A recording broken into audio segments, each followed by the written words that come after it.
एक सेठ जी बड़े कंजूस थे। एक दिन उन्होंने अपने बेटे को दुकान पर बिठाया और बोले कि बिना पैसा लिए किसी को कुछ भी मत देना।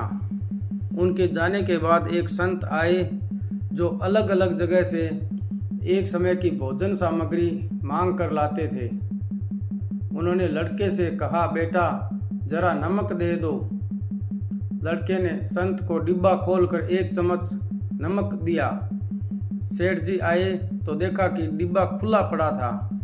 सेठ जी ने कहा कि बेटा क्या बेचा?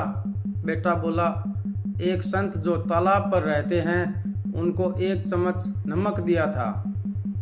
सेठ का माथा ठनका।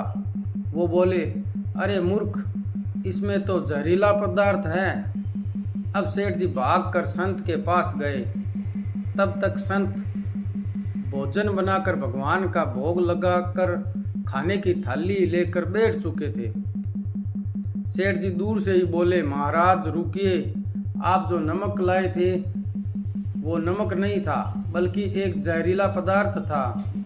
कृपा करके आप यह भोजन ना करें। संत जी बोले, भाई हम तो प्रसाद लेंगे ही, क्योंकि भोग लगा दिया है। भोग लगाकर भोजन छोड़ नहीं सकते। अगर भोग नहीं लगता तो भोजन बेशक छोड़ देते।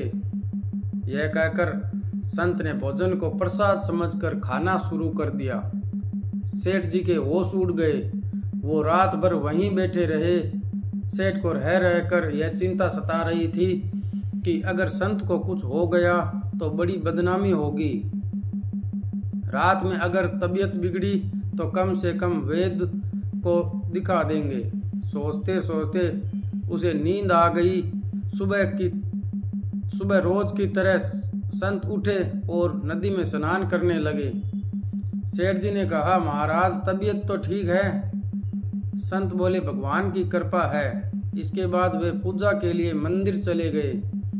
जैसे ही संत ने मंदिर का द्वार खोला तो देखा भगवान के श्री विग्रह के दो भाग हो गए हैं और शरीर काला पड़ गया है। यह देखते ही सेठ को समझ आ गया कि भक्त के अटल विश्वास को देखकर भगवान ने भोजन का जहर भोग के रूप में स्वयं ग्रहण कर लिया है और भक्त को प्रसाद ग्रहण कराया। इसके बाद सेठ ने तुरंत घर आकर बेटे को दुकान सौंप दी और स्वयं संत की शरण में जाकर भगवान की भक्ति करने लगा। भाग्य उन्हीं का साथ देता है जो बहादुर हो, जो संघर्ष से कभी भी घबराते ना हो। आपको हमारी यह कहानी अगर अच्छी लगी हो तो हमारे चैनल को सब्सक्राइब जरूर करें और लाइक जरूर करें।